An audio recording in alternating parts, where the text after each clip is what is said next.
j'espère que vous allez bien. On est bien dans la présence de Dieu, non? Amen. Amen, on est bien dans la présence de Dieu. Et c'est une vraie joie encore pour moi d'être avec vous.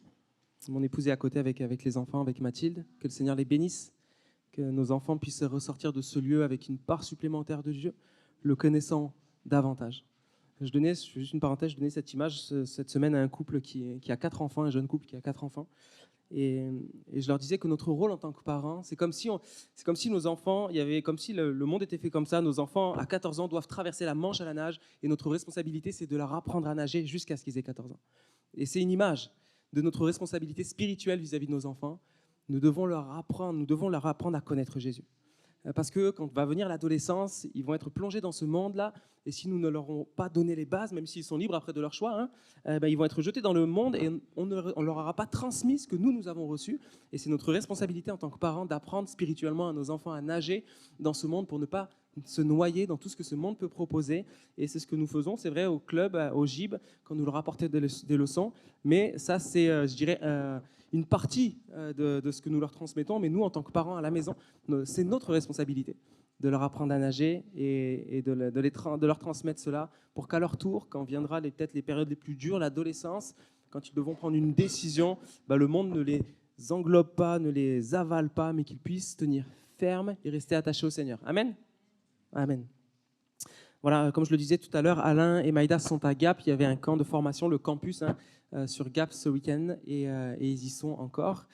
Ils vous, évidemment, passent le bonjour. Vous avez le bonjour aussi de l'église de Saint-Maximin qui vous salue. Et on va rentrer dans le message. On fera les annonces plus en précision en fin de réunion. Le titre du message est « Pourquoi cette tempête ?» Pourquoi cette tempête? Je crois que nous avons tous dans nos vies, en tout cas, moi c'est le cas, nous avons tous des projets. Nous avons tous peut-être des aspirations, des rêves, des désirs. Mais parfois, on a l'impression que tout est contre nous et qu'il y a comme des tempêtes dans nos vies qui font qu'on n'arrive pas à atteindre peut-être les rêves, les projets qu'il y a dans notre cœur. Il y a des tempêtes là qui se lèvent, des difficultés. La tempête, vous l'aurez compris, on ne parle pas de tempête réelle, mais des difficultés dans notre vie. C'est une image, la tempête, c'est l'image des difficultés que nous pouvons rencontrer qui, par moments, dans la vie, semblent nous empêcher d'arriver à bon port, en tout cas le port peut-être que nous avons ciblé, et ça nous semble impossible, des tempêtes qui nous empêchent d'avancer. Et du coup, ce matin, je voudrais que l'on puisse se poser cette question, pourquoi cette tempête? Pourquoi dans ma vie, il y a cette tempête-là? Pourquoi est-ce que je traverse cette difficulté? Et si vous le voulez bien, je vais juste prier pour la parole, et après on va voir ce que le Seigneur veut nous partager ce matin. Jésus, merci pour ta parole, Seigneur. Ta parole est la vérité. Ta parole est une lumière sur notre sentier, nous le savons, nous le connaissons ce verset, mais nous voulons le vivre, vraiment. Ta parole est une lumière sur notre sentier. Une lumière, nous en avons besoin dans l'obscurité. Nous avons besoin de cette lumière quand nous ne voyons pas clair. Et nous ne voulons pas voir selon notre vision à nous, mais nous voulons que toi, tu nous éclaires. Nous voulons que tu nous montres comment nous devons marcher. Nous voulons que tu nous montres peut-être des choses sur notre chemin que nous ne voyons pas. Éclaire-nous, Seigneur, par ta parole. Viens m'aider parce que, Seigneur, moi, personnellement, je suis qu'un homme, je ne peux rien apporter, mais que ton esprit puisse m'utiliser, que je puisse me laisser faire, que ce matin, il n'y ait rien qui vienne de moi, Seigneur Jésus, rien de moi, mais tout de toi. Parle-nous, parle à nos cœurs. Tu connais chaque personne dans ce lieu ce matin. Chacun, on est tous connus de toi. Tu connais nos vies, tu connais nos combats. Tu connais où nous en sommes avec toi. Tu sais si nous sommes loin ou proches de toi. Qu'importe où nous sommes, tu veux nous parler à chacun. Et que nos cœurs soient ouverts pour que tu puisses parler à nos cœurs. Seigneur Jésus, amène-nous plus loin. Bénis les enfants à côté. Seigneur mon Dieu, viens les visiter, les toucher. Bénis Laurine et Mathilde qui leur apportent la leçon. Seigneur mon Dieu, qu'elles soient ointes de ton onction pour que nos enfants soient bénis, Seigneur, ce matin. Pour la gloire de ton nom, Jésus. Amen. Lisons un psaume ensemble, le psaume 107, du verset 23 au verset 32. Moi, je lirai dans la version Semeur. Psaume 107, verset 23. Ça va venir. Tu as la version Semeur ou non, tu l'as pas? Sinon, c'est pas grave. Sinon, je lis votre version. C'est la même Bible, vous savez bien. J'ai des traductions, des versions différentes, mais ça va arriver. Le psaume 107, versets 23 à 32.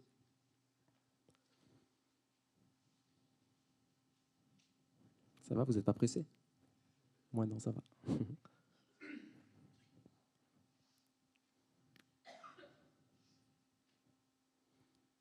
Merci Théodope, super. D'autres s'étaient embarqués sur la mer et ils travaillaient sur les eaux immenses. Là, ils ont vu ce que fait l'Éternel et ses miracles sur la haute mer. D'un mot, il fit lever une tempête et les flots de la mer se soulevèrent. Tantôt, ils étaient portés jusqu'au ciel, tantôt, ils retombaient dans les abîmes. Ils étaient saisis d'effroi et d'angoisse. Pris de vertige, ils titubaient comme ivres. Toute leur adresse, avait disparu. Verset 28, dans leur détresse, ils ont crié à l'Éternel et il les délivra de leurs angoisses. Il réduisit la tempête au silence et il apaisa la furie des vagues. Amen. Ce calme fut pour eux cause de joie et Dieu les guida au port désiré. Qu'ils louent donc l'Éternel pour son amour, pour ses miracles en faveur des hommes, qu'ils le célèbrent dans l'assemblée de leur peuple et qu'ils le louent devant le conseil des autorités. Amen. Amen. Qui avait déjà lu ce texte, ce psaume, vous le connaissiez peut-être? Certains, oui. Pourquoi cette tempête? Mon premier point est celui-ci, ça va s'afficher normalement. Quand Dieu provoque la tempête. Quand Dieu provoque la tempête. On a lu ensemble le verset 25. À sa parole, il fit lever un vent impétueux qui souleva les flots. Souvent, je crois peut-être même trop souvent, quand nous traversons des difficultés et des tempêtes, nous avons vite ce réflexe souvent de dire « Ah, le diable m'attaque ». Il y a des attaques, c'est difficile, il y a de l'opposition, il y a des attaques, il y a des combats. C'est vrai que le diable peut le faire lever des tempêtes dans notre vie. Quand on lit les évangiles, quand on voit que Jésus se dirige vers cet homme-là qui est possédé par une légion entre la rive et l'endroit, on voit qu'il y a une tempête qui se dresse. Et à ce moment-là, Dieu va menacer la tempête, comme s'il parlait à une entité spirituelle. Parce que oui, il y a le prince de l'air, le diable, ces démons qui sont capables de faire lever dans nos vies des tempêtes et des difficultés. Et on voit qu'à ce moment-là, Jésus va menacer le vent. Mais ici, dans ce texte que nous avons lu, on l'a lu, je n'ai fait que lire le psaume, je n'ai pas inventé une histoire, et il nous est dit que Dieu va faire lever un vent impétueux. À sa parole. À sa parole. On connaît l'autorité de la parole de Dieu dans la Genèse quand il va créer le monde. Dieu fait ce qu'il veut. Et on voit ici, et c'est peut-être, ça ne nous plaît pas trop d'entendre ça, mais on voit ici que parfois dans nos vies, Dieu va faire lever des tempêtes. On voit ici que Dieu, dans son amour, on va le voir tout à l'heure, que Dieu est celui qui aussi provoque des tempêtes parfois. Et c'est important que nous ayons du discernement, frères et sœurs, pour comprendre que ce n'est pas toujours le diable qui fait dresser des tempêtes dans nos vies. Parce que le problème, c'est que si on est tout le temps à croire que c'est tout le temps le diable, ça peut l'être parfois, mais quand on croit que c'est tout le temps lui, on va du coup se tromper de cible. Et on va passer à côté de ce que Dieu veut faire. Parce qu'on va dire, alors qu'on est dans la tempête, on va intercéder dans le nom de Jésus, je déclare cette tempête est arrêtée, alors que c'est Dieu lui-même qui a déclaré cette tempête. Et du coup, on se trompe de combat, on est à côté de la plaque, excusez-moi de l'expression, parce que finalement, ce texte nous révèle que dans un certain contexte, Dieu dans son amour et dans sa grâce, parce qu'on l'a chanté, tu es bon Seigneur, vent, soleil ou pluie, tu es bon, amen, vous avez cru ce que vous chantez, j'espère. Donc ça veut dire que quand la tempête se lève, d'ailleurs que ce soit le diable ou que ça vienne de Dieu, Dieu est bon. Et que Dieu fait toutes choses bonnes pour nous. Amen. Ça veut dire que même quand Dieu permet une tempête dans notre vie, même si parfois c'est pas facile, même si parfois c'est très compliqué, Dieu le fait pour une raison. Et tout ce que Dieu fait est bon. Parce que Dieu est un père d'amour. Quand je fais quelque chose, quand peut-être je vais crier ma fille, ou que je vais la punir de quelque chose, ou que je vais faire quelque chose en tout cas qui va lui sembler pour elle peut-être comme une petite tempête, moi, pour elle c'est difficile, mais moi je sais que c'est par amour. Parce que j'aime ma fille de tout mon cœur. Voilà pourquoi, si peut-être je vais lui faire passer par une turbulence, alors pas physique, attention, je vous rassure tout de suite, mais quand je vais faire quelque chose qui va peut-être la contrarier, la fâcher, ou elle ne va pas comprendre, que ça va aller à l'encontre de ses désirs, peut-être c'est une tempête pour elle, mais moi, au fond de mon cœur de père, je sais que c'est bon pour elle. Et Dieu, dans tout ce qu'il permet dans notre vie, et ça doit nous rassurer, en tout cas moi ça vient me rassurer profondément, Dieu, quand il permet une tempête dans ma vie, quand même Dieu va être à l'initiative de cette tempête dans ma vie, nous devons croire et réaliser ce matin que c'est par amour. Et on va le voir ensemble. Amen.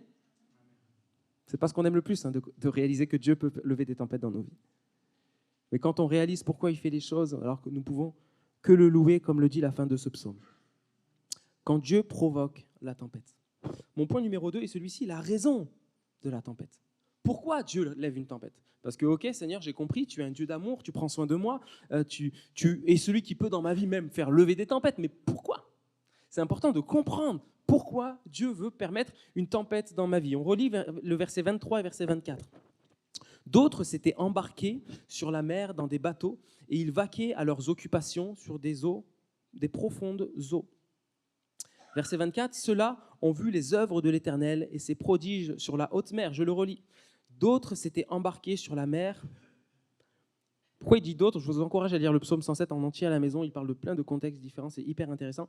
D'autres étaient embarqués sur la mer dans des bateaux et ils vaquaient à leurs occupations sur de profondes eaux. Ceux-là ont vu les œuvres de l'Éternel et ses prodiges sur la haute mer. Amen. Pourquoi cette tempête? La raison de cette tempête. Pourquoi, Seigneur, tu fais lever cette tempête dans ma vie? Déjà, dans ce texte-là, quand il est écrit, d'autres s'étaient embarqués sur la mer. Quand on lit ce texte, c'est un psaume, c'est écrit en hébreu, et quand on regarde le mot hébreu, embarquer, c'est un mot qui parle de descendre, décliner, s'enfoncer. Ce n'est pas quelque chose de positif. On voit ici qu'il y avait des groupes de marins, et c'est une image, ça doit nous représenter peut-être, mais on voit qu'il y avait des groupes de personnes qui avaient choisi de s'embarquer sur la mer, et le terme embarquer, descendre, décliner, s'enfoncer. Et il nous est dit qu'ils vaquaient à leurs occupations. C'est un mot qui veut dire c'est leurs propres entreprises, leurs propres décisions, leur propre volonté. Et nous voyons donc, c'est le contexte, il est là, la raison pour laquelle ces gens sont sur cette mer-là, c'est qu'ils avaient pris des décisions, ils s'étaient embarqués. Et la réalité, c'est que quand nous nous embarquons dans nos propres décisions, sans peut-être demander à Dieu ce qu'il en pense, quand nous nous engageons dans certaines choses, manières de penser, certaines décisions, nous restons peut-être bloqués dans certaines visions de nos vies, de visions de faire, etc.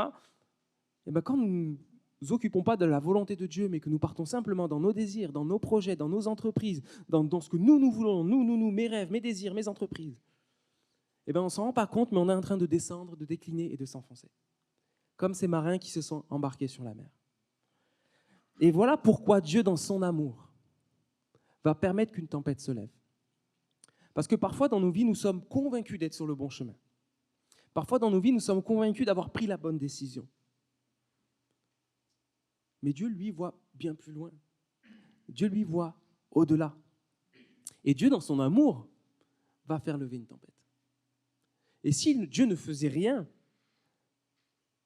ça démontrerait une chose, c'est qu'il ne nous aime pas. Mais parce qu'il nous aime, Dieu souffle. Parce qu'il nous aime, il déclare une tempête. Encore une fois, pour prendre cette image avec ma fille, mais si je vois que ma fille va faire quelque chose de dangereux, quelque chose qui n'est pas bon pour elle, si je la laissais faire, on pourrait se poser la question, est-ce que vraiment ce père aime sa fille pour la laisser s'engager dans quelque chose d'aussi dangereux? Quand ma fille va descendre les escaliers, peut-être à toute allure, je vais lui dire immédiatement, Mia, calme-toi, descends doucement, donne-moi la main, attention. Je vais la ralentir un petit peu dans sa démarche. Pourquoi? Parce que je l'aime. Et ici, dans ce texte-là, nous voyons que Dieu parle de personnes qui vont s'embarquer dans leur propre volonté, dans leur propre projet, sans mettre Dieu dans l'affaire. Et Dieu, dans son amour, va faire souffler une tempête. Et je ne sais pas où tu en es dans ta vie avec Dieu. Peut-être que ce message n'est pas peut-être pour tout le monde, mais quoi qu'il en soit, Dieu parle, garde-le dans ton cœur si en ce moment tu ne te sens pas forcément concerné. Mais peut-être que dans ta vie, tu as pris des décisions, tu t'es engagé dans certains projets, peut-être que tu penses d'une manière par rapport à quelqu'un, peut-être que tu es dans un océan de non-pardon, peut-être que tu es engagé sur cette mer-là profonde où tu as dit non, de toute façon, je ne pardonnerai pas après ce que cette personne m'a fait, c'est comme ça. Et tu es embarqué sur ton bateau, dans le bateau du non-pardon.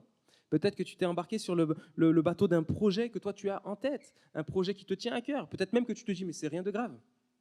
Peut-être même que tu te dis, c'est pas un péché. Vous savez, à une époque, il y a un été où moi, un de mes rêves, ça ne s'est pas encore fait, peut-être que Dieu permettra que ça se fasse, c'est d'aller faire un road trip avec ma famille aux États-Unis. Ok, c'est pour rien de méchant, c'est pas un péché. De prendre un van, de partir avec ma femme et ma fille, d'aller à la côte ouest des États-Unis et de faire un road trip et de voir les paysages, les beaux paysages qu'on peut voir dans les films ou quoi. Ça, c'est quelque chose que j'aimerais faire, vous voyez. Et un été, au printemps, je me dis, ça serait cool que cet été on le fasse. Et j'en parle à ma femme, je vois qu'elle n'est pas trop convaincue. Du coup, qu'est-ce que je fais? Je le prépare quand même. Et je suis transparent avec vous, je vous parle en transparence. Et simplement, tout seul, à Saint-Maximin, je vais dans une agence de voyage. Et j'explique le projet à la dame de l'agence et je lui explique voilà, où est-ce qu'on voudrait aller, voilà notre budget, etc. Qu'est-ce qu'on voudrait faire. Et j'enclenche les démarches en me disant de toute façon à la fin, quand je le dirai à ma femme, on partira et puis une fois là-bas, elle sera contente. Et puis on lance le projet et voilà, j'ai un projet dans mon cœur. D'accord, c'est pas forcément un grand péché, on part en vacances, Dieu n'est pas contre les vacances, sachez-le. Et j'organise tout ça, j'achète une valise costaud, résistante pour être sûr que dans l'avion rien ne se casse, une valise d'un certain prix d'ailleurs. Et je lance les démarches. Et en fait, plus l'échéance arrive, je donne même des arts à l'agence. Et plus le temps passe, plus je sens une angoisse en moi. Plus je sens que je suis en train de m'engager dans quelque chose, c'est pas grave, mais je suis pas à l'aise avec ça, quoi. Et pas à l'aise déjà parce que j'en ai pas encore parlé à 100% à ma femme, pas à l'aise parce que finalement, au fond de mon cœur, je sens le Saint-Esprit qui me dit hey, mon coco, t'es sûr de ce que tu es en train de faire? T'es sûr de ce en quoi tu es en train de t'engager? Est-ce que tu m'as posé la question, savoir si j'étais avec toi dans ce projet? Il se trouve que non, parce que j'avais tellement envie de le faire que j'avais peur que Dieu me dise non. Parfois, on est comme ça. Parfois, on a des projets où c'est pas forcément des projets de voyage, hein, comprenez, mais ça peut être des choses que l'on a engagées dans notre cœur. Ça peut être une décision, comme par exemple, tiens, je ne parle plus à cette personne. Ça peut être une décision, je vais quitter mon boulot, ou je vais commencer un nouveau boulot, ou je vais... peu importe, ça peut être plein de décisions. Je vais changer d'église, ou je vais rester ici alors que Dieu te demande peut-être de partir. Ça peut être quelque chose, peu importe, que tu vas engager, quelque chose que tu vas commencer à faire, mais Dieu n'est pas dans l'affaire. Et moi, j'ai simplement commencé à faire ce voyage, et plus le temps passe, et plus je sens que ça m'angoisse de plus en plus. Alors que c'est un projet qui me fait rêver, entre guillemets, je sens que ce qui est en moi, ce n'est pas du tout de la réjouissance et de la paix. Et simplement, au pied du mur et pressé par l'Esprit de Dieu, et je le remercie pour ça, j'en parle à ma femme. De toute façon, il fallait bien que je lui dise, au bout d'un moment, je n'allais pas la kidnapper et la jeter dans l'avion ou la mettre dans la valise. Et simplement, je lui dis, voilà, je suis allé voir l'agence, voilà, ça coûterait tant, qu'est-ce que tu en penses? J'essaie de lui vendre le projet un peu, je suis très mauvais vendeur. Et je lui dis, regarde, ça va être trop bien, regarde les photos, regarde où on va aller, ouais, c'est génial. Et elle me dit, franchement, j'ai pas la paix du tout. Et je suis un peu dégoûté. Et puis en étant un bon mari respectueux et j'espère l'être de plus en plus un enfant de Dieu sensible à la voix du Père, et j'abandonne mon projet. J'abandonne mon projet, je dis ok, bon, je vais annuler, je vais perdre les arts. Je me retrouve avec une valise à 170 €, super valise, mais j'abandonne le projet. Et parce que Dieu avait autre chose. Et le jour où j'abandonne le projet, un ami pasteur m'appelle et me dit écoute, on aurait besoin de toi pour faire de la louange avec ta femme et toute une équipe de telle date à telle date. C'était la date de notre voyage. C'était les dates où on devait partir. C'était exactement pile poil les dates où on devait partir aux États-Unis. Et on est parti faire un camp et ça a été vraiment un bon moment où Dieu nous a bénis, Dieu nous a utilisés, Dieu nous a fait du bien aussi. Et c'était ça le projet de Dieu. Et c'est sûr que sur le papier, entre guillemets, on pourrait se dire franchement, c'était plus fun de partir aux États-Unis. Mais ce qui est important en tant que chrétien, frères et sœurs, on a donné notre vie à Jésus. Ce n'est pas de rechercher le plus fun, c'est de rechercher la volonté de Dieu. Et parfois, on peut être chrétien à moitié. On peut être chrétien parce qu'on vient à l'église, on chante des cantiques, on a été baptisé, on prend la Sainte Seine. Mais ce n'est pas ça qui démontre véritablement que je suis un enfant de Dieu. Ce qui démontre que je suis véritablement un enfant de Dieu, c'est que dans tous les projets de ma vie, je vais mettre Dieu au centre de tout. C'est ça qui démontre véritablement que Dieu règne sur ma vie. C'est le fait que même là, dans les projets qui me feraient kiffer à moi, qui me feraient plaisir à moi, je ne recherche pas ce qui me ferait plaisir à moi, mais je recherche ce qui ferait plaisir au Seigneur. Je recherche sa volonté. Et j'ai failli passer à côté. Et j'en ai subi quelques conséquences, dans le sens où j'ai perdu de l'argent, et encore c'est que ça, Dieu merci. Peut-être qu'on serait parti, il aurait pu avoir des choses peut-être plus dramatiques même. Peut-être qu'il aurait pu nous arriver un accident, j'en sais rien, je ne sais pas, on peut imaginer toutes sortes de choses. Mais je bénis Dieu de m'avoir convaincu, moi le cœur un peu dur, à me soumettre à sa volonté. Le Proverbe 16, versets 1er à 4 nous dit ceci, « L'homme fait des projets, mais celui qui a le dernier mot, c'est l'Éternel. Vous pouvez penser que tout ce que vous faites est bien, mais c'est l'Éternel qui apprécie vos motivations. Recommande tes œuvres à l'Éternel et tes projets se réaliseront. L'Éternel a tout fait pour un but, même le méchant pour le jour du malheur. Amen. » Ce proverbe est tellement important. L'homme fait des projets. Et parfois, nous faisons des projets. Parfois, nous prenons des décisions. Et parfois, nous pouvons même penser que ce que nous faisons est bon. Mais ce n'est pas ce que nous pensons qui est important. C'est ce que Dieu en dit. Et le verset 4, la tempête, même dans un moment difficile, Dieu va même parfois, sur notre chemin, placer peut-être des gens méchants. Peut-être que Dieu va placer dans notre vie, parfois sur notre chemin, des circonstances difficiles. Peut-être que Dieu va permettre, comme je l'ai vécu moi, une sensation d'angoisse, une sensation de mal-être. Oui, l'ennemi, le diable, peut nous saisir par la peur et nous mettre des angoisses. Et ça, nous devons le chasser dans le nom de Jésus. Nous devons prendre autorité sur les angoisses qui ne viennent pas de Dieu. Mais Dieu, parfois, va nous faire ressentir en nous l'angoisse. Mais c'est le Saint-Esprit qui est attristé. Ce matin, vous savez, j'aurais pu vous parler de Jonas. J'aurais pu prendre ce texte de Jonas que vous connaissez, cette histoire, et j'aurais pu faire la même prédication. Dans cette histoire de Jonas, on voit, vous connaissez très bien, je ne vais pas la lire, mais on voit un homme, Jonas, Dieu lui dit, tu vas aller à Ninive, il faut que tu parles de moi là-bas. Va là-bas à Ninive. Qu'est-ce que fait Jonas? De l'autre côté. Il achète une valise à 170 € et il part à l'autre côté. Mais Dieu, dans sa grâce, a fait lever une tempête. Amen. Dieu, dans sa grâce et dans son amour pour Jonas, mais pour le peuple de Ninive aussi, fait lever une tempête. Jonas se retrouve jeté dans la mer, avalé par un poisson par la grâce de Dieu. Et puis 3 jours plus tard, jeté sur le bord pour être ramené enfin dans le plan de Dieu. Et ce matin, c'est peut-être le temps pour certains de revenir enfin dans le plan de Dieu. Je ne sais pas de quoi est fait ta vie, je ne sais pas quelle décision tu as pu prendre.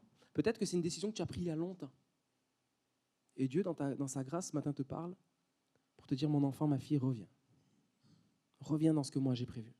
Reviens dans ce que moi j'ai prévu pour toi. Tu vois ce que tu sens en toi, cette tristesse qui est tout le temps là, cette angoisse qui est là, ce n'est pas le diable qui le fait régner sur toi.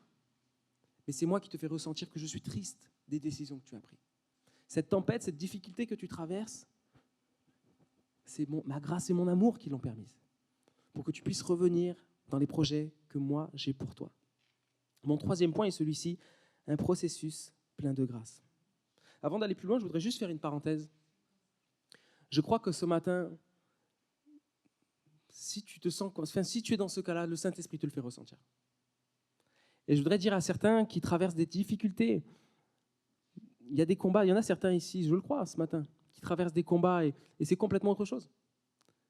Et je voudrais apporter bien l'équilibre et que tu ne sois pas dans la paranoïa de te dire « Ah là là, je suis malade, c'est une tempête, ah là là... » Non, il y en a certains, peut-être ici, vous traversez des épreuves et nous devons prier contre ces épreuves. Mais je crois que le Saint-Esprit est assez grand, en tout cas ce matin, pour te convaincre si tu es dans ce cas-là. C'est pourquoi ne te laisse pas peut-être culpabiliser ce matin, si alors que peut-être il y a des épreuves et le Seigneur t'a déjà donné des paroles que tu vas obtenir la victoire, que tu n'es pas dans ce cas-là, dans ce cas de tempête permise de Dieu. Voilà, excusez-moi de l'expression, mais ne te prends pas trop la tête, ne te mange pas trop le cerveau avec tout ça. Reste dans les promesses que Dieu t'a données. Mais si ce matin tu es dans ce cas-là, où tu as pris des décisions, où tu t'es embarqué dans certaines choses, où tu es dans une certaine position, où Dieu te dit, mon enfant, tu n'es pas dans ma volonté, je veux t'y ramener, alors toi par contre ce matin, sois sensible à la voix de Dieu. Et comme le dit la parole, celui qui entend la parole de Dieu n'endurcisse pas son cœur. Que celui qui a des oreilles pour entendre ce que Dieu veut nous dire. Le 3e point est celui-ci, un processus plein de grâce. Un processus plein de grâce. Au verset 26, il est écrit du psaume qu'on a lu initialement, verset 106, « Tantôt ils étaient portés jusqu'au ciel à cause des vagues, tantôt ils retombaient dans les abîmes, et ainsi mis à mal, ils défaillaient. » Tantôt ils étaient portés jusqu'au ciel, tantôt ils retombaient dans les abîmes. Ça, c'est les vagues, en haut, en bas, en haut, en bas. Et ça, c'est ça que j'appellerais le processus plein de grâce. Quand dans notre tempête, quand Dieu permet qu'il y ait ces vagues-là qui viennent secouer nos vies pour nous ramener, et que nous sommes parfois élevés jusqu'au ciel, et parfois on retombe dans les abîmes. C'est comme si Dieu nous disait, parfois tu vas avoir la sensation d'être proche de moi. Tu vas avoir l'impression que je suis là, puis d'un coup, paf, tu vas avoir l'impression que tu tombes au fond et que je ne suis plus là. C'est pas que je ne suis plus là, mais je veux te faire ressentir que je t'aime, mais que tu es sur le mauvais chemin. Je t'aime. Mon amour pour toi ne change pas. Rien ne pourra nous séparer de l'amour de Dieu, ni les hauteurs, ni les profondeurs. Et Dieu te dit dans ta tempête, dans ce que tu traverses, des fois tu as l'impression que Dieu est là, qu'il t'aime, et puis d'un coup tu ne sens plus rien d'un coup, parce que Dieu te dit « je t'aime ». Mais cette tempête dans laquelle tu es est là pour te démontrer que oui, je t'aime, mais que tu es sur le mauvais chemin. Oui, je t'aime, mais tu es sur le mauvais chemin. Un processus plein de grâce. Mais Dieu permet parfois que les ténèbres nous entourent pour que nous réalisions que Dieu n'approuve pas notre décision et notre façon de penser. Verset 27 du psaume 107, pris de vertige, ils titubaient comme ivres et tout leur savoir-faire s'était évanoui. Tout leur savoir-faire s'était évanoui. Le mot savoir-faire, c'est leur propre sagesse. C'est ce mot hébreu qui veut dire notre propre sagesse. Et parfois, nous pensons sages. Vous l'aurez compris, parfois on se croit sage, on pense prendre les bonnes décisions. Mais Dieu va permettre que des tempêtes secouent notre vie pour qu'on se rende compte, qu'on puisse réaliser que notre propre sagesse n'est rien. Pour qu'on puisse réaliser que notre propre intelligence n'est rien. Mais que Dieu veut nous dire, hey, mon enfant, réalise que finalement, si je lance une tempête sur toi, la décision que tu viens de prendre, elle ne tient pas. Réalise que ce que tu es en train de faire, ta manière de vivre, tu décides ta vie selon ta propre sagesse et selon ta propre intelligence. Et Dieu, dans sa grâce, dans ce processus de la grâce, va permettre que notre propre sagesse soit secouée. Pour que nous ne puissions pas nous croire trop sages et réaliser que nous avons besoin du seul vrai sage. Nous avons besoin de retourner au pied du Maître. La tempête ne veut pas dire que Dieu ne t'aime pas, bien au contraire. C'est justement la démonstration de l'amour de Dieu. Ça va, vous êtes là? Amen. Merci Seigneur pour les tempêtes. Est-ce qu'on peut le dire ça? Merci Seigneur pour les tempêtes de ma vie. Merci Seigneur quand tu viens ébranler ma vie pour me ramener sur le bon chemin. Verset 28 du psaume, dans leur détresse, ils crièrent à l'Éternel et il les délivra de leurs angoisses. Le mot détresse, c'est un mot qui veut dire faible, extrémité, à l'extrémité. Et Dieu va nous amener parfois à l'extrémité de ce que nous sommes pour qu'on puisse se rendre compte que là, wow, je ne peux plus continuer comme ça. Si je continue comme ça, c'en est fini. Si je continue comme ça, il va se passer quelque chose d'encore plus grave. Dieu permet qu'on arrive aux extrémités, à l'extrémité de ce que nous sommes, à l'extrémité de ce que nous sommes capables de faire, à l'extrémité de ce que nous sommes capables de contrôler, pour que l'on puisse tout à nouveau nous appuyer sur lui, placer notre confiance en lui. Merci Seigneur pour les tempêtes, qui dans ma détresse m'amènent à crier vers toi. Et enfin, mon dernier point, le point 4, qui n'est pas forcément le plus agréable, mais qui est tellement important, nous devons accepter de perdre le contrôle. Dans certains domaines de notre vie vis-à-vis de Dieu, nous devons accepter de perdre le contrôle. Il y a des domaines dans nos vies, face à certains combats spirituels que l'ennemi dresse contre nous, où nous devons prendre position. Ou entre guillemets, nous devons prendre le contrôle face à ce que l'ennemi essaye de faire. Quand David va se présenter face à Goliath, il prend le contrôle de la situation. Spirituellement, il prend position. On parlait de ça avec les jeunes et les ados hier, David et Goliath. Face à cette tempête de Goliath, ce géant qui est là, qui était vraiment une représentation d'un combat spirituel, David ici, il ne perd pas le contrôle comme toute l'armée qui perd tous leurs moyens, mais il prend le contrôle, il prend position spirituellement. C'est un cas différent. Mais ici, dans cette tempête-là, Dieu amène cette tempête dans notre vie quand nous prenons des décisions qui sont à l'encontre de la volonté de Dieu pour nous amener à accepter de perdre le contrôle. Vous savez, c'est très dur pour moi. Je suis quelqu'un, c'est pas que j'aime être dans le contrôle, mais j'aime les choses carrées, j'aime faire les choses parce que je sais que ça sera fait plus ou moins comme j'aimerais que ce soit fait. Et dans mon mariage, Dieu m'a beaucoup déconstruit par rapport à ça, parce que quand on est tout seul, c'est une chose, mais quand on est deux, on est deux, quoi. Donc on doit faire les choses ensemble. Et des fois, on n'aime pas perdre le contrôle. Perdre le contrôle, dans ce monde, ça a une connotation assez négative. Quand on conduit, il ne faut pas perdre le contrôle, hein. Mais avec Dieu, c'est le seul endroit où il est bon de perdre le contrôle. Avec Dieu, c'est le seul endroit où il est bon de lâcher les mains du volant. Et de dire, Seigneur, bon, depuis tout à l'heure, je vais là, toi tu veux que je sorte à toutes les sorties d'autoroute, et je continue comme, voilà, je suis buté, Seigneur, mais allez, je lâche le volant maintenant. Tu me demandes de sortir, je sors. C'est toi qui conduis. Vous savez, comme les gens dans les auto-écoles, qui ont les pédales aussi au pied, et qui des fois, quand le jeune il fait peut-être un peu n'importe quoi ou quoi, dit, attends, lâche tout, vas-y, je reprends le contrôle. C'est une question de vie ou de mort parfois. Et avec Dieu, il est nécessaire que nous puissions perdre le contrôle. Et je crois que Dieu veut nous amener plus loin. Et je crois que si Dieu te parle comme ça ce matin, c'est parce qu'il t'aime et qu'il a quelque chose d'encore meilleur pour toi. Peut-être pas meilleur selon ta vision des choses, peut-être pas meilleur selon tes plans, peut-être pas meilleur selon tes désirs, mais meilleur selon sa volonté. Jésus dira, ma nourriture, c'est de faire la volonté de celui qui m'a envoyé. Ce qui me nourrit, ce qui m'alimente, c'est de faire la volonté de celui qui m'a envoyé. Et on pourrait se poser cette question, qu'est-ce qui m'alimente ? De quoi je me nourris ? Est-ce que ma nourriture, est-ce que ce qui remplit mon cœur, est-ce que ce qui me comble finalement, c'est de faire la volonté de Dieu ? Ou est-ce que c'est de faire ma volonté ? Est-ce que c'est de diriger ma vie selon mes propres projets ou de diriger ma vie selon les projets que Dieu a prévus pour moi ? Je me demandais à Joël si tu peux revenir, s'il te plaît, à la guitare. Tu peux prendre la mienne si tu veux, comme ça, les brancher. Accepter de perdre le contrôle. Le verset 28 nous dit, dans leur détresse, ils crièrent à l'Éternel et il les délivra de leur angoisse. il les délivra de leur angoisse. Le mot crièrent à l'Éternel, le mot crier, c'est un mot qui parle de appeler à l'aide, implorer, appeler ensemble. Peut-être qu'il y a des couples ce matin, vous avez besoin de crier à Dieu ensemble. Peut-être que face à certaines situations, il y a des couples ce matin, vous avez besoin de crier à Dieu ensemble. Peut-être face à des décisions, des choses que vous avez faites, peut-être, je sais pas, un crédit que vous avez contracté. Et vous vous retrouvez dans une situation compliquée. Peut-être que vous avez besoin dans votre situation de crier à l'aide, de crier à Dieu ensemble. Qu'est-ce que ça veut dire quand Dieu nous amène à crier à lui? Ça nous appelle à la repentance. Parce que la repentance, c'est quoi? La repentance, c'est reconnaître. C'est reconnaître que je me suis trompé, reconnaître que j'ai péché, reconnaître que j'ai fait les mauvais choix. C'est mettre à la lumière, ouvertement devant Dieu. Et Dieu, je crois, pour certains, vous appelle à crier à Dieu. À dire, Seigneur, dans ma tempête, j'arrête d'essayer de tout contrôler, j'arrête d'essayer de tout faire comme moi je veux, Seigneur, mais je veux crier à toi, j'ai besoin de toi. Seigneur, aide-moi, je capitule. Et la suite du psaume est extraordinaire. Il calma la tempête. Amen. Il calma la tempête. On aime ça. C'est peut-être la partie du verset du psaume que tu préfères. Il calma la tempête. Mais c'est important de remarquer qu'il va calmer la tempête après qu'ils aient crié à Dieu. Vous avez lu comme moi? Ils vont crier à Dieu, ils vont reconnaître qu'ils sont perdus, ils vont reconnaître qu'ils se sont trompés, ils vont reconnaître que là, ils ne peuvent plus continuer sans Dieu.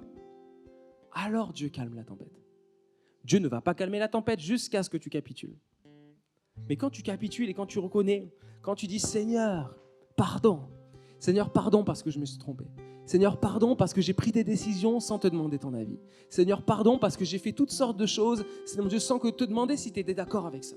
Seigneur, je capitule, je crie à toi, sors-moi de là, aide-moi, aide ma famille, aide mon couple, aide mes enfants, je capitule. » Alors Dieu, alors que tu lui redonnes le contrôle, que tu lui redonnes le gouvernail, il va calmer la tempête. Parce que Jésus ne veut pas que tu vives dans une tempête. Amen. Le plan de Dieu pour ta vie, c'est pas que ta vie soit une tempête. Je crois que Dieu aime et que Dieu veut pour nous des mers calmes. Je crois que Dieu veut une mer douce avec juste le vent de l'esprit qui pousse dans les voiles. Mais Dieu, quand on est un peu trop borné ou têtu, va faire lever une tempête. Pour qu'on puisse réaliser, oh punaise, mais c'est vrai, en fait, je suis en train de faire quelque chose, je n'ai même pas demandé à Dieu ce qu'il en pensait. Et alors qu'on crie à Dieu, Dieu calme la tempête. Il calma la tempête et fit taire les flots qui s'étaient soulevés contre eux. C'est quand même fou de voir que Dieu, dans son amour, peut faire des choses contre nous. On lit ensemble, hein? Dieu va calmer la tempête qui s'était soulevée contre eux. Pourquoi Dieu parfois va faire des choses contre nous? Parce que la Bible dit que Dieu fait grâce aux humbles, mais que Dieu résiste aux orgueilleux. Et parfois, dans nos décisions, cela démontre de l'orgueil. L'orgueil, vous savez, c'est tellement vicieux et ça a tellement plein de facettes. Mais quand on prend des décisions sans demander à Dieu ce qu'il en pense, ou parfois un mari têtu, comme j'ai pu l'être, prend une décision, sa femme lui dit « tu ne devrais pas faire ça, je sens pas, j'ai pas la paix », mais on continue, c'est de l'orgueil, hein, frère. Mais pour mesdames aussi, ça peut marcher. Quand nous résistons, il y a de l'orgueil. Et la Bible nous dit que Dieu résiste aux orgueilleux. Il n'y a pas marqué entre parenthèses, sauf si c'est des chrétiens. Non. Dieu résiste aux orgueilleux.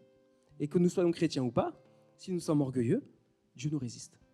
Voilà peut-être pourquoi dans ta vie, tu as l'impression que les autres, ils avancent, mais que toi, il y a comme une résistance. Tu ressens rien peut-être. Tu ne ressens pas la présence de Dieu. Mais Dieu ne te fait pas ça parce qu'il ne t'aime pas. Dieu te résiste peut-être jusqu'à ce que tu capitules. Et jusqu'à ce que dans ta vie, peut-être tu remettes Dieu à sa place, le capitaine de ton bateau. Celui qui vraiment dirige. Verset 30, « Ce calme fut pour eux cause de joie. » Amen. Merci pour les tempêtes, Seigneur, mais merci quand tu les calmes. Et Dieu les guida au port désiré. Amen. D'un coup, on voit, alors qu'il y avait un groupe de personnes, il y avait quelqu'un qui s'était embarqué sur la mer de son propre chef, en prenant sa propre décision. Je vais aller là-bas, je vais faire ceci, je vais faire cela, je vais faire des choses comme ça. Grosse tempête. D'un coup, paf, on change de guide, on change de capitaine. Dieu les guida. D'un coup, l'équilibre est retrouvé. Et c'est ce vers quoi Dieu veut nous amener chaque jour. À ce que Dieu soit le guide de notre vie. À ce que ce soit Dieu qui nous dirige. Dieu les guida au port désiré. Au port désiré. Le mot port désiré, c'est le mot havre, refuge, havre de paix. C'est là où Dieu veut nous amener. Et parfois, nous disons, mais la vie est tellement dure. La vie avec Dieu est tellement difficile. Oui, la vie chrétienne est difficile. La vie chrétienne, c'est un combat. La vie chrétienne, c'est pas facile. Des fois, les gens dans ce monde disent, ouais, mais la religion, être chrétien, c'est pour les faibles. C'est pour les faibles, ce genre de choses-là. Non, c'est tout sauf ça. Être chrétien, c'est être courageux. Être chrétien, c'est marcher à contre-courant de ce monde. Et quand on accepte que Jésus dirige notre vie et que Jésus soit le guide, alors il nous dirige à bon port. On arrête de tourner en rond ou de se tromper, mais il nous dirige au bon endroit pour nous. Que Dieu puisse devenir véritablement notre guide. Amen. Verset 31, « Qu'il loue donc l'Éternel pour son amour, pour ses merveilles en faveur des humains. » Le mot « merveille », c'est un terme qui parle d'action qui dépasse les capacités humaines. Et ça, c'est très important. Parce qu'avec notre propre force, on est capable de faire ça. Mais Dieu, lui, est capable de faire bien plus. Et parfois, nous prenons nos propres décisions et nous vivons un peu de grâce. Mais si nous laissions Dieu guider notre vie complètement, Dieu pourrait faire infiniment au-delà de ce que toi, tu es capable de faire avec tes petites mains. Et avec moi, avec mes petites décisions, avec mes petites sagesses. Mais alors que nous laissons Dieu diriger notre vie, et ça nous appelle à l'humilité, frères et sœurs, ce matin. Si nous laissons Dieu diriger notre vie, Dieu est capable de faire des choses qui dépassent nos capacités. Et peut-être que tu pries pour ta famille, pour que Dieu fasse des choses, mais à côté, tu fais un peu ce que tu veux, et Dieu te dit, je pourrais faire tellement plus si tu me laissais diriger tous les domaines de ta vie. Et c'est ce à quoi Dieu nous appelle, et je voudrais vous inviter à fermer les yeux simplement et à nous mettre en prière, frères et sœurs, et réfléchir simplement à ce à quoi Dieu nous appelle ce matin. Jésus. Alors que les yeux sont fermés, je voudrais juste vous lire un passage, juste vous pouvez l'écouter pendant que je le lis dans Jérémie 17. Ainsi parle l'Éternel. Maudit soit l'homme qui se confie dans l'homme et qui prend la chair pour son appui et qui détourne son cœur de l'Éternel. Il habite les lieux brûlés du désert, une terre salée et sans habitants. Béni soit l'homme qui se confie dans l'Éternel et dont l'Éternel est son espérance. Il est comme un arbre planté près des eaux, qui étend ses racines vers le courant. Il n'aperçoit point la chaleur quand elle vient et son feuillage reste vert. Dans l'année de sécheresse, il n'a point de crainte, il ne cesse de porter du fruit. Amen. Quel chrétien est-ce que tu veux être ce matin? Est-ce que tu veux être ce chrétien qui se confie en l'homme et qui vit dans une certaine sécheresse? Ou ce chrétien qui se confie en Dieu, qui est comme un arbre planté près d'un courant d'eau, qui porte son fruit, qui n'est pas dans la crainte, pas dans la sécheresse, qui reste vert en tout temps. Et simplement, alors qu'on va prendre ce chant qui nous dit « Je m'abandonne », tel un vent puissant souffle, tel un ouragan réveille mon âme, Dieu vient régner. Je vais me tenir devant, et si tu as à cœur de prendre cette décision peut-être, de capituler devant le Seigneur et de dire « Seigneur, je voudrais te redonner le contrôle de ma vie », je voudrais simplement prier avec toi. Non pas que je sois meilleur que toi, loin de là, mais ensemble, nous approcher du Seigneur et remettre ta vie entre les mains de Dieu et remettre le Seigneur à sa place de guide. Donc voilà simplement pendant ce chant que Joël va nous conduire avec Marine. Je ne sais pas si elle est là. Moi, je me tiens juste devant pour prier avec toi. Si tu veux, tu t'avances devant et simplement je prie avec toi et on scelle cette décision que tu vas prendre ce matin. Amen.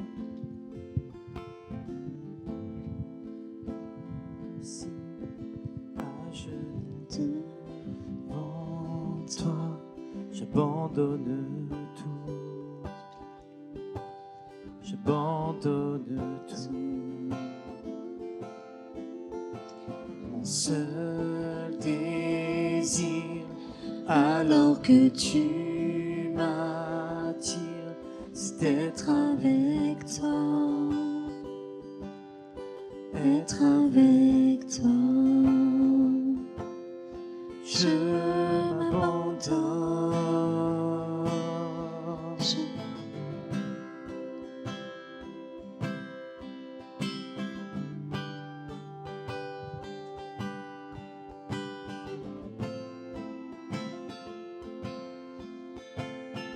Par ta grâce, viens inonder mon âme. J'ai besoin de toi. J'ai besoin de toi. Mes bras ouverts, tu entends ma prière. Parle à mon cœur. Parle à mon cœur. Je m'abandonne. Je m'abandonne. Je veux te connaître plus. Je veux te connaître plus. Je m'abandonne. je m'abandonne. Je veux te connaître plus, je veux te connaître plus.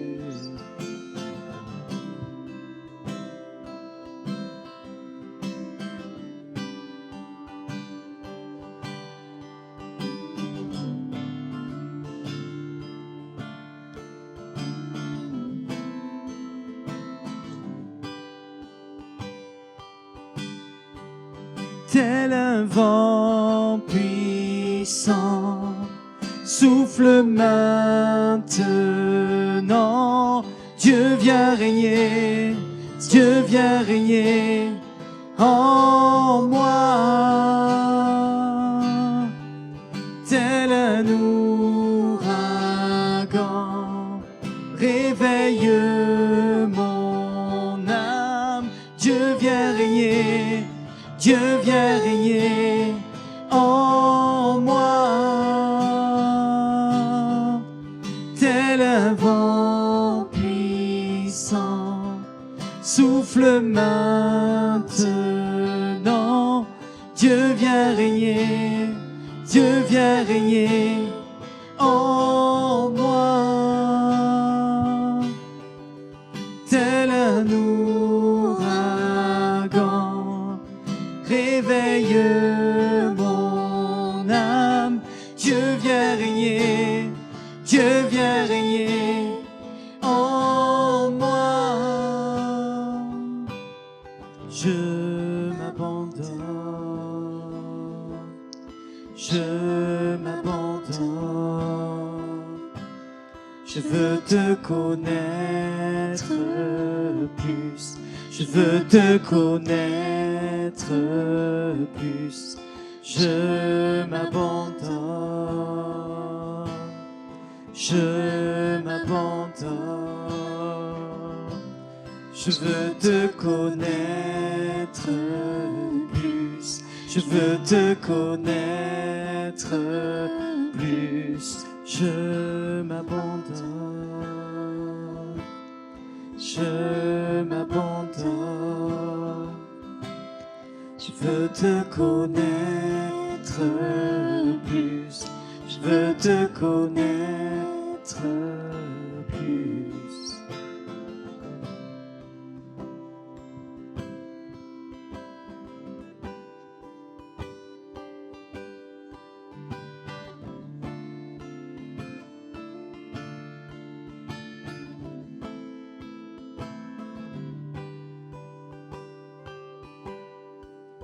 Tel un vent puissant, souffle maintenant.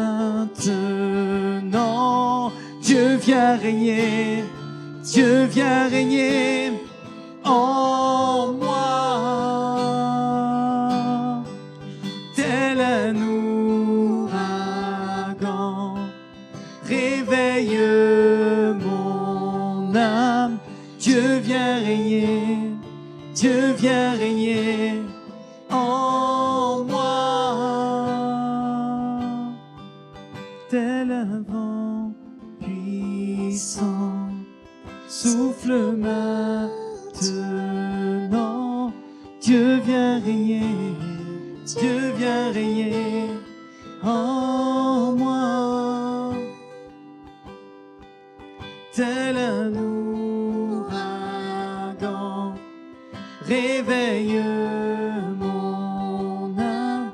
Dieu vient régner, Dieu vient régner en moi.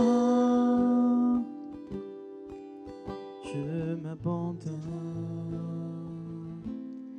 je m'abandonne. Je veux te connaître plus, je veux te connaître plus. Je m'abandonne, je m'abandonne. Je veux te connaître plus, je veux te connaître